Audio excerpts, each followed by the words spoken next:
全球塑胶公约后个月伫咧韩国就要举行，绿色和平今仔日呢29特别设计用这鸡龟啊做一尊3米高的妈祖，伫咧林园工业区中油加大塑石化厂附近游行。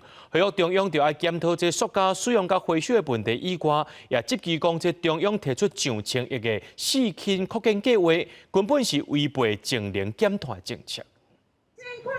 四轻扩建，三明白，环保团体出动40位行动志工，甲这个超过3米高的妈祖气球塞咧行。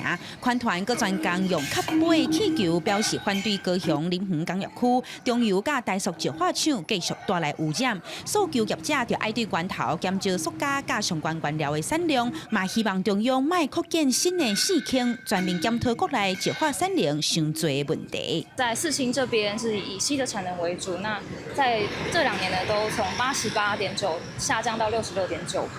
因此呢，我们认为这个石化产能过剩的议题已经在全球非常的严重。那我们也呼吁台湾在这个时间点扩建4轻的这个决策呢，是应该要重新检讨的。绿色和平表示，全球的塑胶原料逐年拢伫咧减速已经是国际趋势。今年5月份，行政院所核定1062亿4轻的更新计划，要扩大起做一年生产100万吨的轻油裂解厂，这嘛甲净零减碳的目标有冲突。不过，当地王公里的里长洪进财表示，林园有超过15000人伫咧石化厂做工课，升级4轻的设备是确保工业安全的头一步。这个4轻佫无更新，佫直接咧生产。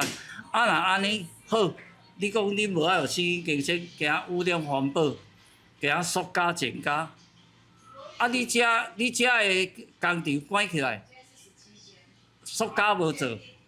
照常生理人嘛是去外国引入来。中油石化事业部回应，一气毋但是塑胶的原料，嘛是高科技产业重要的用剂。目前国内佫爱挖靠进口来供应，未来4轻更新会用先起后拆的方式。新的4轻会以提悬产量为主，尽量降低生产过程的污染，提供台湾各产业稳定的石化产品。